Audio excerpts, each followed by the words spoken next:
pertemuan pada pagi hari ini. Kita kirim Al-Fatihah terlebih dahulu. Al-Fatihah. A'udzubillahi minasyaitonirrajim. Bismillahirrahmanirrahim. Alhamdulillahirabbil alamin arrahmanir rahim maliki yaumiddin iyyaka na'budu wa iyyaka nasta'in ihdinas siratal mustaqim siratal ladzina an'amta 'alaihim ghairil maghdubi 'alaihim waladdallin. Oke, ini ya. Pagi hari ini kita rutinitas ngaji tiap minggu. Bertepatan dengan ini masih bulan Ramadan, masih awal-awal bulan Ramadan. Maka jadi saya harapkan teman-teman masih punya semangat, masih menggelora ya semangatnya. Iya, semangat. Masih awal-awal, masih baru. Kalian kan biasanya sesuatu yang baru itu bikin semangat ya. Maka tolong pagi hari ini kita tetap dijaga semangatnya untuk dalam rangka meramaikan atau mengisi kegiatan yang bermanfaat di bulan Ramadan kali ini. Saya tidak buat PowerPoint seperti biasanya, tetapi kita ngaji aja ya, ngaji kitab hikam. Jadi sebagaimana biasanya dulu kan saya ngambilnya dari kitab-kitab yang berbau tasawuf ya. Harapannya apa? Supaya ajaran-ajaran ketasawufan itu bisa kita pelajari bersama. Jadi sisi keindahan dari Islam itu ada di tasawufnya. Kalau di fikih, di syariatnya itu aturan yang Allah berikan ketentuan ya. Maka tidak lengkap kalau tidak ada sisi tasawufnya. Itu sebagai mukaddimah. Kemudian teman-teman juga tetap jangan lupa untuk senantiasa mengikhlaskan diri ya. Mengikhlaskan diri dalam artian menjalani puasa ini di tengah-tengah pandemi ya, tengah-tengah wabah seperti ini. Jadi kemarin itu kan hari Jumat ya, ada kerisauan di antara kita antara keinginan untuk sholat Jumat dengan sholat duhur ataukah dengan sholat duhur. Mengapa kita risau ya? Ya karena kalau setiap Jumat itu kan biasanya sholat Jumat kita tuh ya. Maka tidak enak kalau kayak ada yang kurang gitu. Maka saran dari saya, niatkan ketika sampai sholat duhur itu, selain untuk sholat duhur, sampai juga niat untuk menjalani atau menjalankan apa yang dianjurkan oleh pemerintah. Jadi mengapa kita itu risau? Ada rasa menolak diri dengan keadaan. Itu yang bikin kita risau, bikin kita galau ya.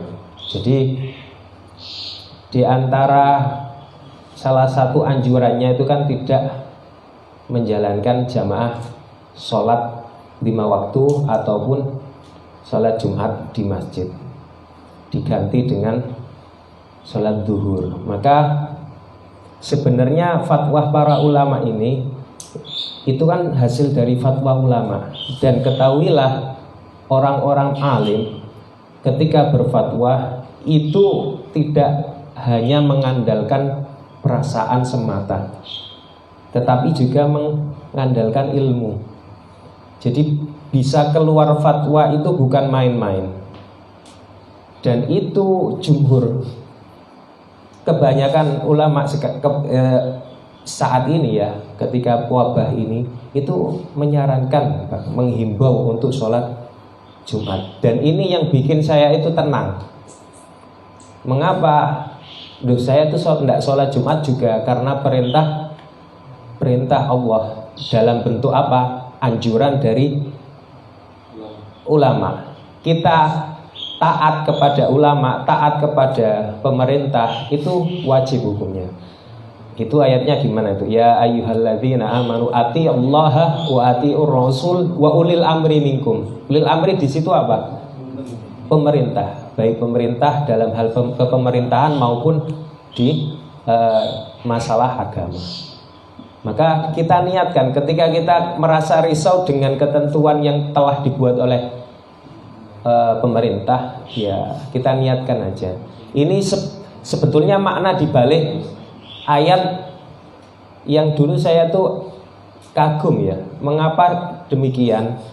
Islam itu begitu menghargai keberadaan seseorang atau satu jiwa. Dalam ayat mangkota nafsan bighairi nafsin au fasadin fil ardi faka'annama qatalan nasa jami'a. Ibarat kita itu membunuh satu orang, menghilangkan satu nyawa, itu sama halnya kita menghilangkan qatalan nasa jami'a. Kita sama halnya seperti membunuh semua manusia.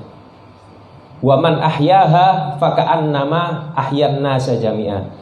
Dan kita memberi satu peluang kehidupan bagi seseorang, itu kita sebetulnya sedang memberi kehidupan kepada qatalan nasa ahyan nasa, kehidupan manusia yang lain.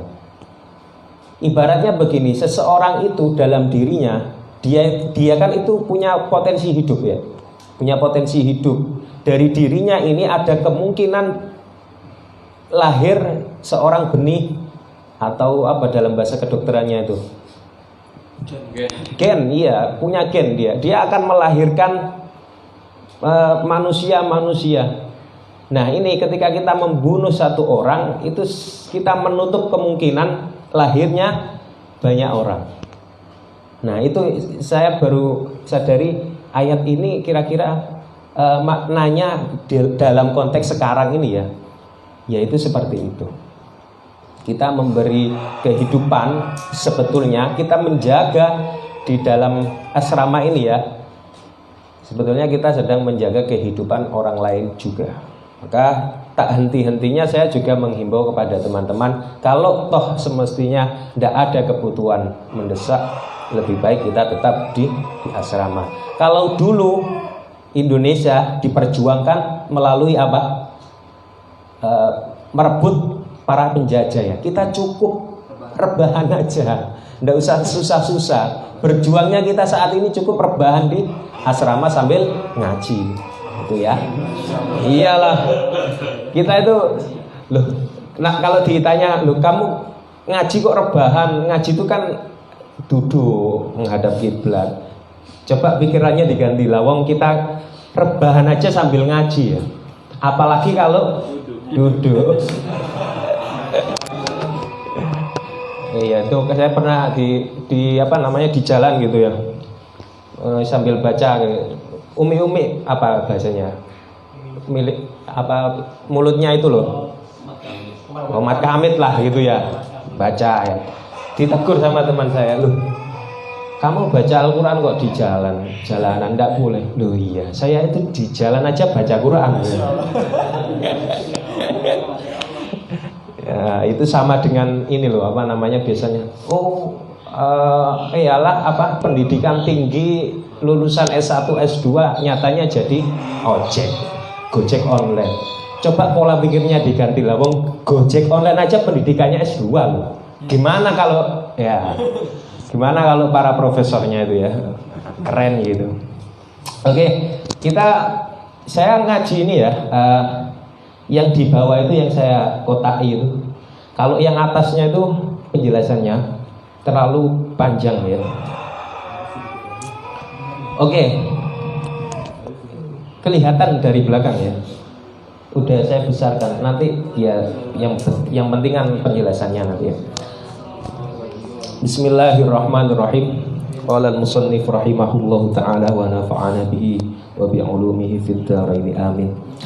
Alhamdulillahi rabbil alamin wa sallallahu ala sayyidina Muhammad wa ala alihi wa sahbihi wa sallim, amma ba'd.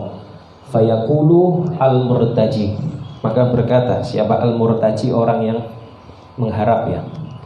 Roja itu orang yang mengharap ghufrul masawi, mengharap apa?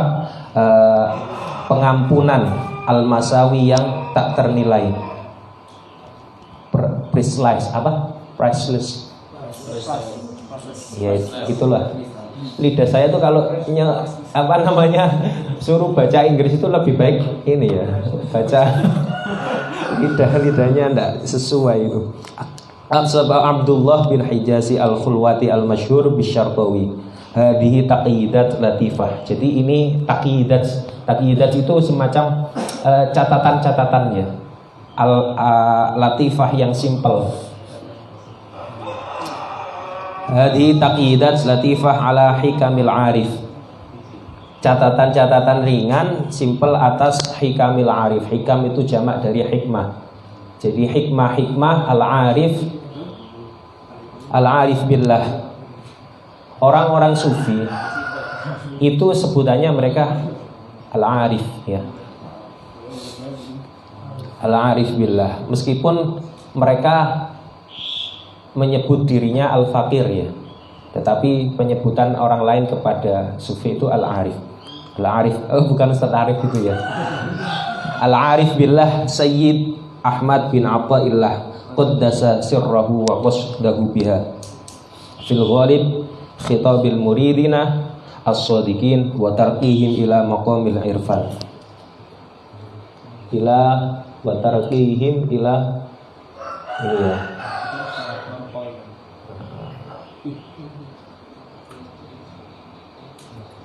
Ila maqamil irfan. Jadi catatan-catatan ini, hikmah-hikmah, dengan hikmah ini diharapkan apa? Murid-muridnya atau orang yang membacanya itu bisa sampai pada derajat atau maqam irfan. Jadi irfan itu punya makna ini. Tempat maqamil irfan, berarti irfan itu kan diambil dari kata arafa ya. Ya rifu, adanya isyarat alif nun ini menunjukkan kesempurnaan. Jadi pengetahuan yang sempurna. Kalau qara'a yaqra'u yaqra'u Quran. Jadi Quran itu diambil dari fi'il qara'a yaqra'u Qur'anan. Jadi bacaan yang sempurna. Begitu pula irfan, itu pengetahuan yang sempurna.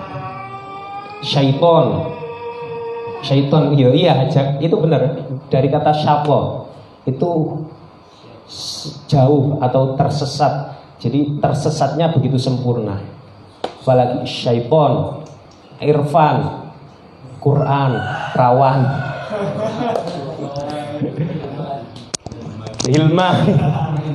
Hilman itu dari apa? Kata apa hilman? Hah?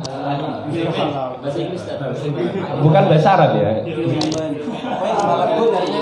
Oh hilm. Kalau ini hilm, hilmun, ya. Kalau Arabnya pakai tulisan ha apa ha? Ha ya. Hilman. Jadi itu ya. Ila maqamil irfan fayam bagi, maka seyogyanya sebaiknya lana bagi kita an naqtasira, untuk meringkas ya. Kita sebaiknya meringkas ala bayani maqsudihi, atas keterangan yang telah dimaksudkan bihasbil imkan, dengan sebisa mungkin. Ini muqaddimah. Kemudian qala radhiyallahu anhu. Jadi ini makolanya yang ada di dalam kurung itu ya. Min alamatil i'timad alal amal. Sebagian dari tanda alamat al-i'timad. I'timad itu ketergantungan. Kita menyandarkan diri alal aman, langsung ke ini ya.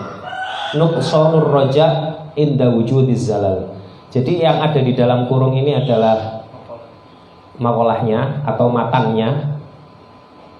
Kalau yang di luarnya ini penjelasan dari pensyarahnya atau orang yang menjelaskan. Min alamatil i'timad 'alal amal nuqsanur raja inda wujudiz zalal. Jadi min alamatil i'timad. Jadi sebagian dari tanda, ini sebagian ya.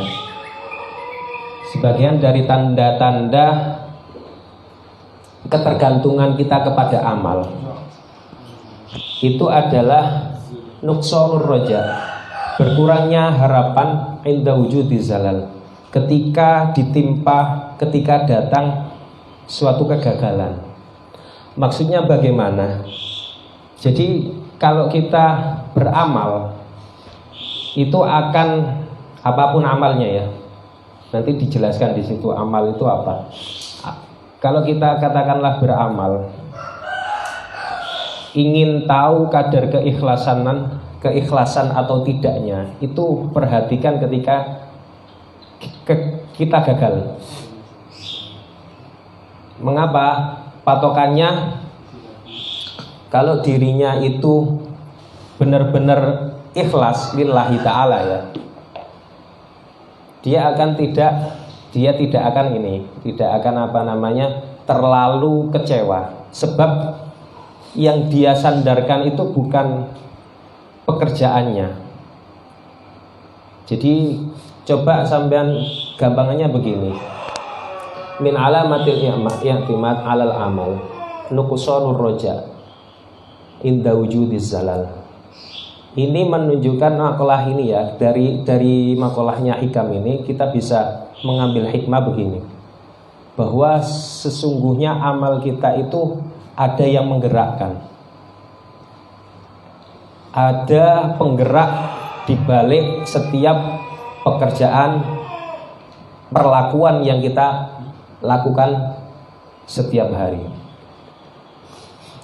Sebelum itu kita perlu tahu tentang ar-raja itu apa, definisinya ya.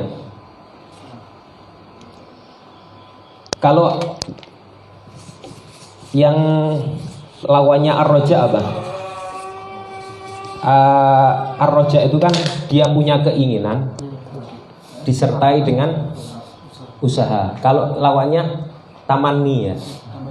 Jadi ar-raja itu adalah ta'ammulul khair wa qarabahu ma'a musahabatil amal. Ada dua aspek yang perlu ditekankan di ar-raja itu ya. Yang pertama ta'ammulul amal,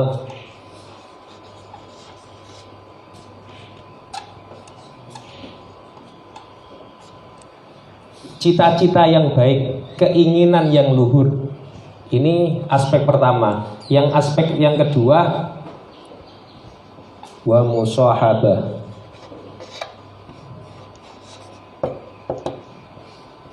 musahabati.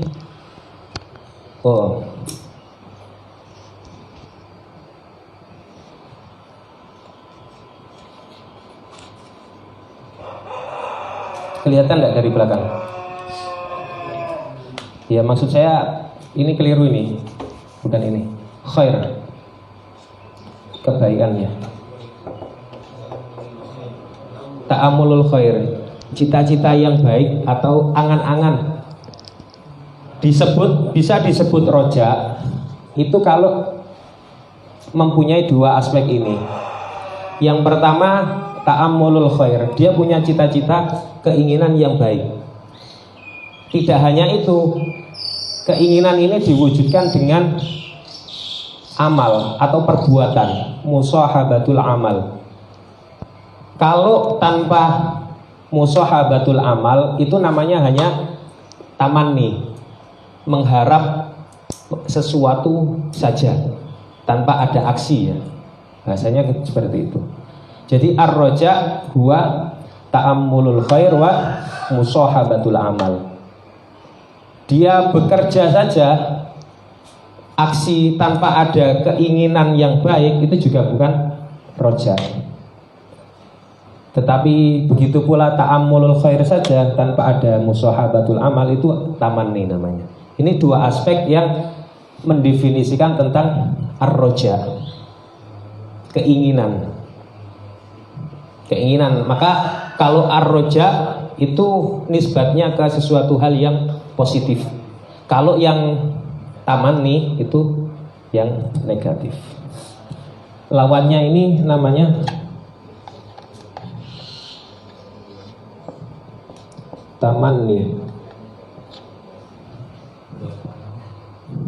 Ya, maksud saya bikin papan tulis di sini gua enak ya, biar enggak berdiri dan duduk gitu. Jadi bisa menjelaskan sambil membacakan. Ya. Ini definisi roja.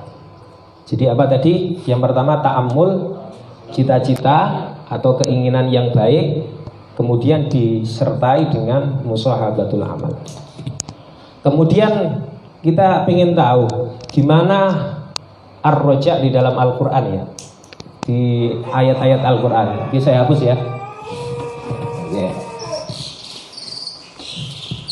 Setidaknya kita bisa tahu di dalam Al-Quran itu ada sekurang-kurangnya 3 tentang ayat yang menjelaskan tentang roja.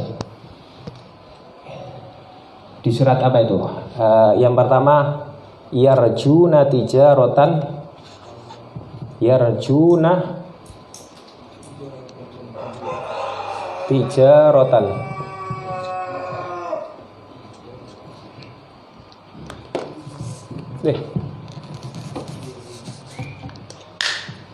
Tijaratan lan tabur.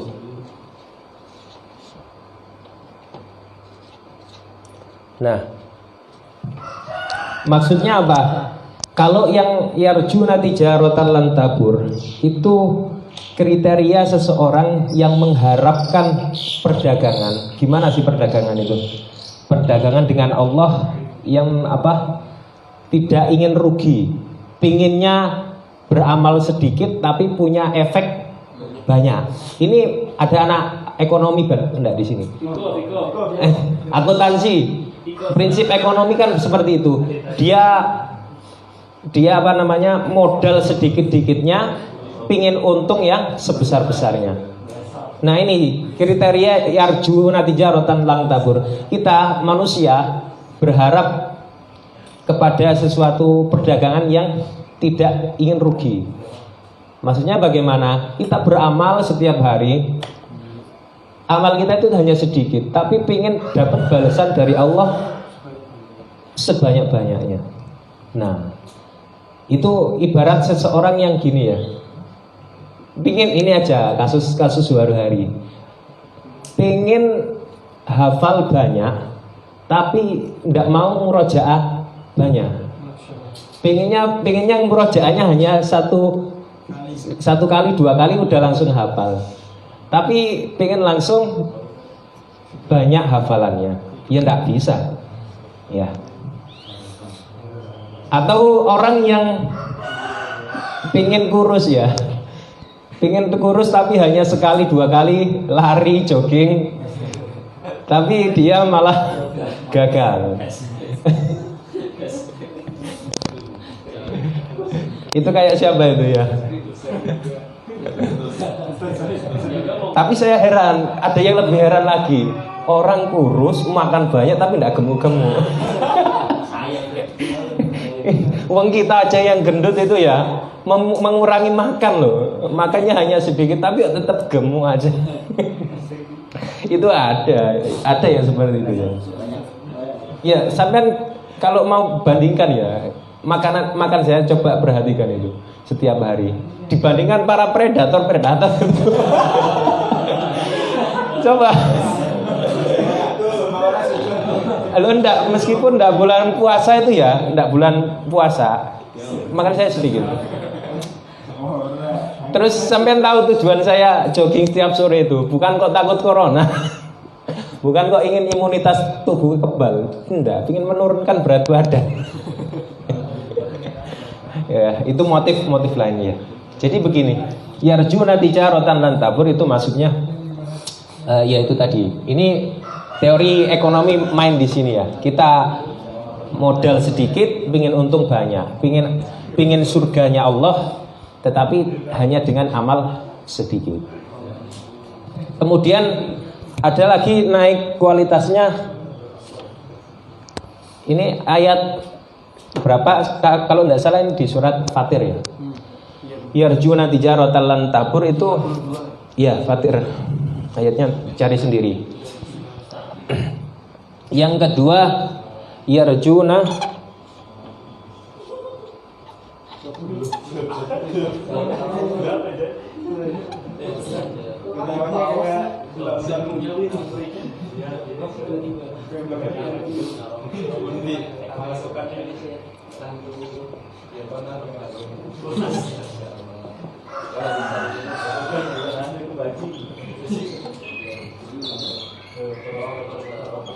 yarjuna rahmat rabbik. Ini agak kualitasnya agak tinggi sedikit. Jadi dia hanya mengharapkan rahmatnya Allah. Kalau ini kan tadi dia mengharapkan pahala atau balasan dari Allah. Kalau ini enggak, dia beramal yang dia harapkan adalah rahmatnya Allah. Yarjuna rahmat rabbik. Nah ini yang paling tinggi ya. Ada ayat yarju liqa'a rabbik. Yang diharapkan bukan lagi rahmat atau pahala, tetapi pertemuan dengan Allah. Di Al-Qiyamah itu gimana? Yang melihat Allah itu loh.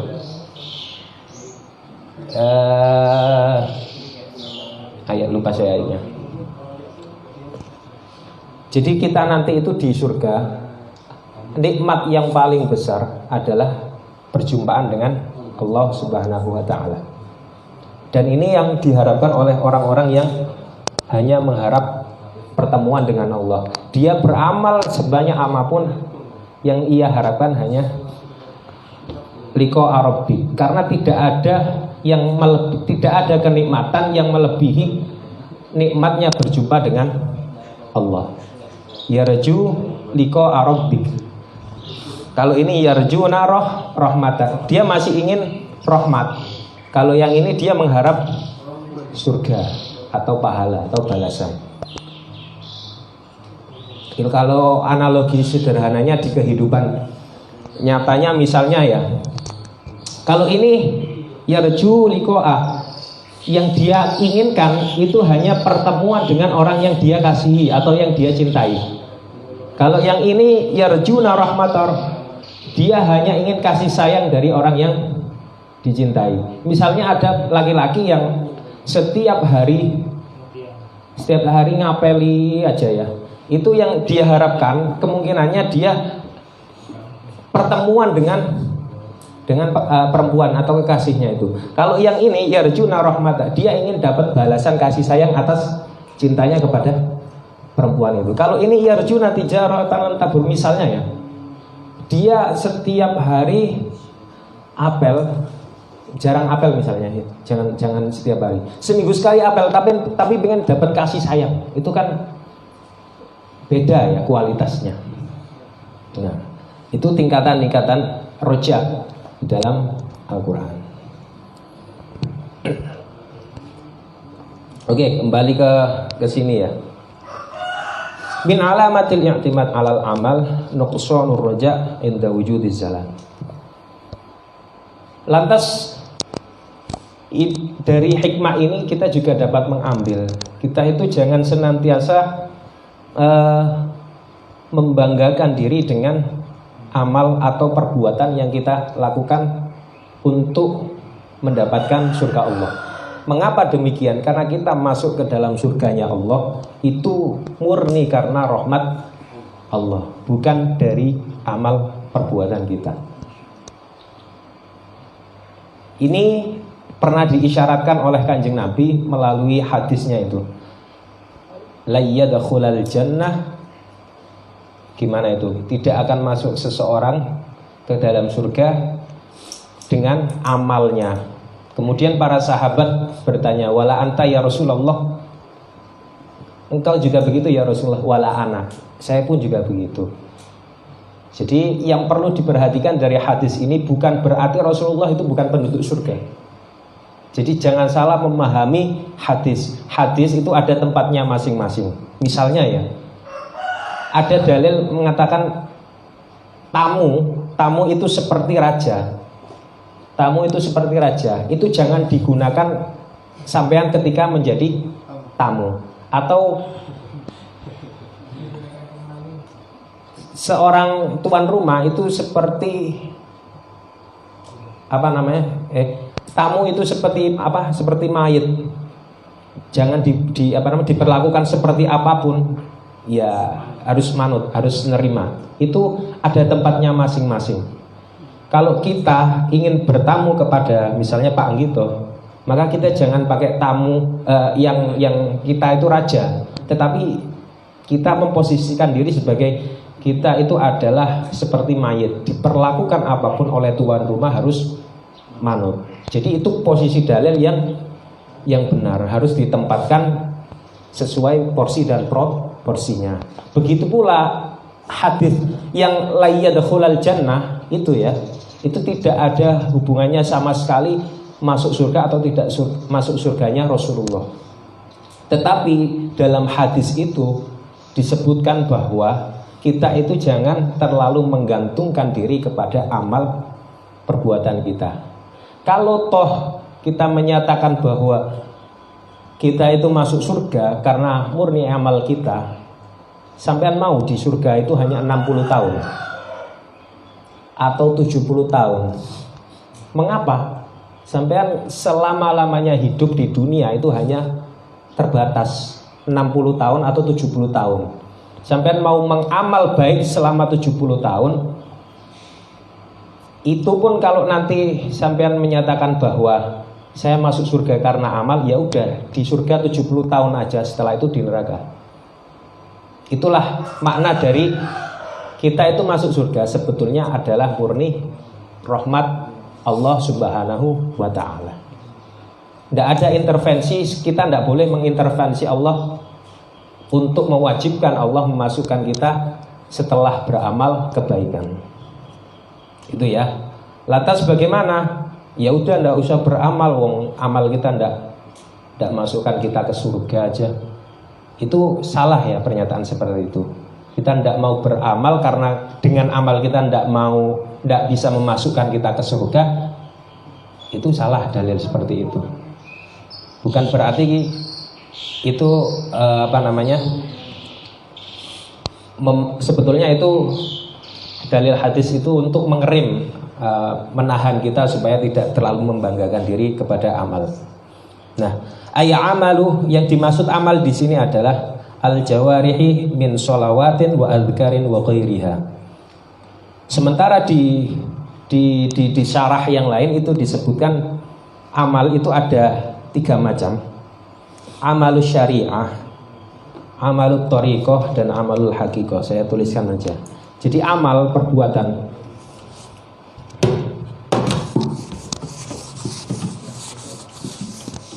Sebelum ke situ ya. Sebelum ke situ sebenarnya ada yang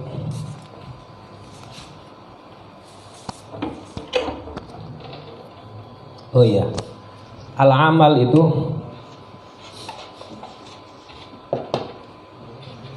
harakatul jism,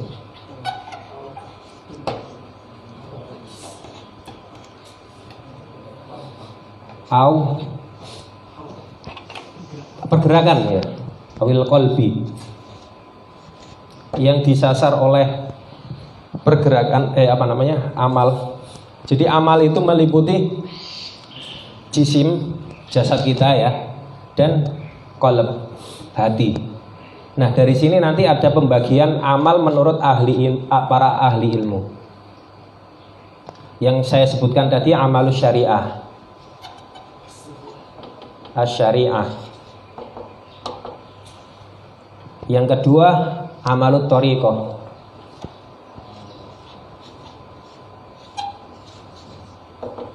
Ini macam-macamnya amal. Yang ketiga amalul haqiqah, al-haqiqah.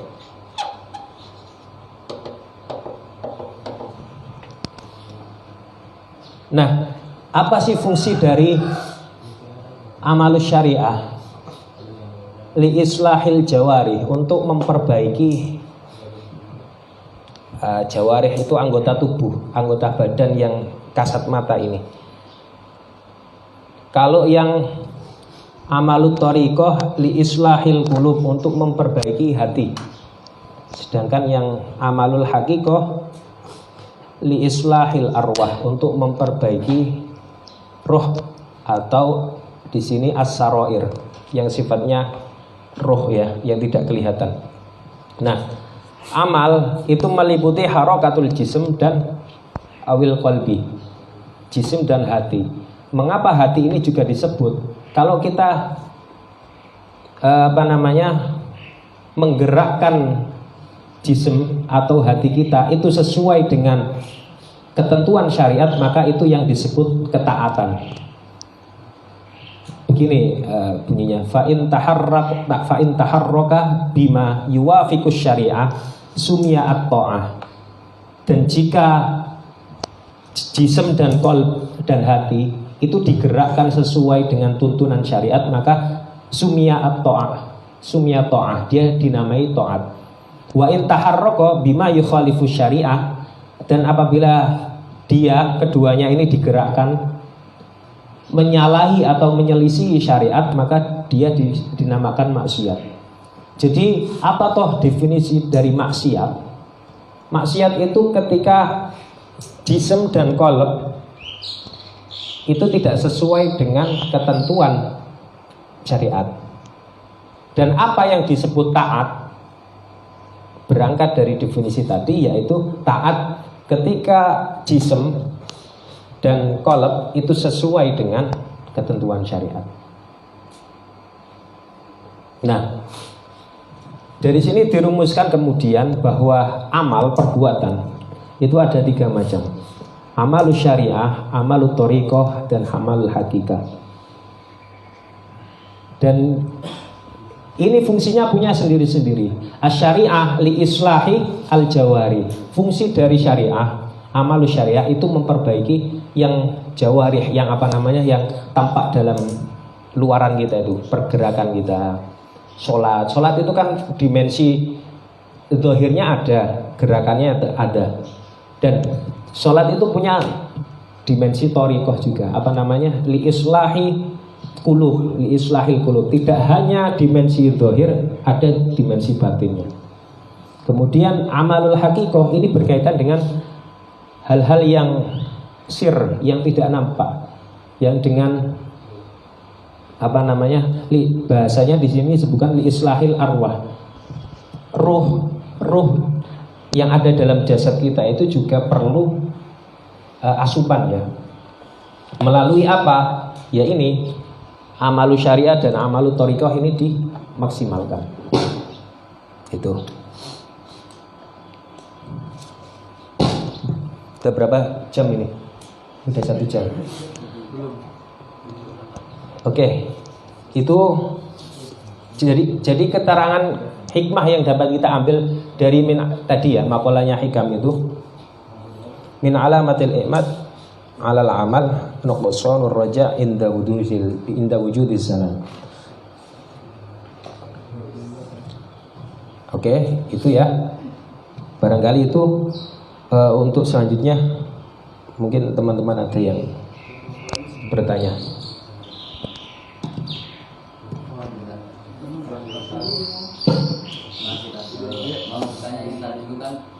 Kita mungkin tahu berita viral tentang Pak Quraisy Shihab yang dia mengatakan bahwa Nabi tidak. Iya. Itu apa? Oh iya. Dengan konteks tadi. Betul.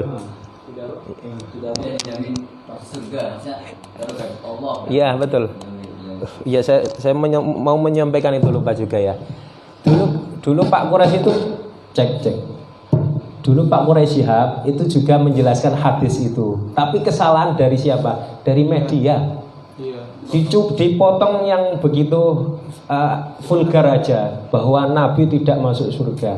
Makanya saya tadi sebutkan, jelaskan hadis ini tidak ada hubungannya dengan masuk atau tidak masuknya surga Nabi, tetapi berhubungan dengan kita itu jangan terlalu menggantungkan amal kita sebagai sarana untuk masuk surga. Itu kalau bahasanya anak kuliah gitu gimana ya? Titik tekannya itu ada di situ. Bukan kok wala anta ya Rasulullah wala ana. Begitu pula dengan saya. Tetapi titik tekan pada hadis itu la yadkhulul jannah ada di akhir itu illa anta ghammadaniyallahu birahmah. Di terakhir itu kecuali dengan rahmat Allah yang meliputi kita. Ya, sebenarnya pernyataan itu yang apa namanya yang tidak dijadikan fokus sehingga dipotong begitu saja penjelasannya menyatakan bahwa Nabi tidak masuk surga dengan amalnya. Itu ya. Dan ada sangkut pautnya. Memang itu keterangannya seperti itu.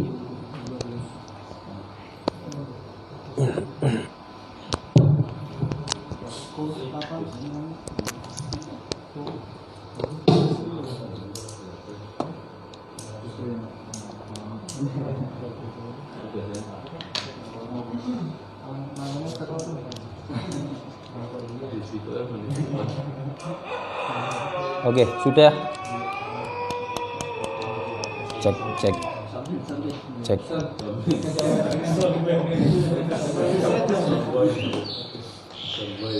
Halo. Oh, mau tanya kali? Oh iya sudah. Kalau memang tidak ada ya kita ini ya akhiri tidak 1 jam itu.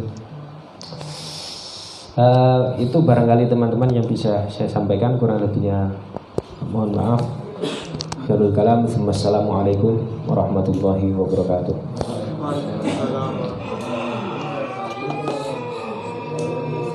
Itu live-nya diputar biar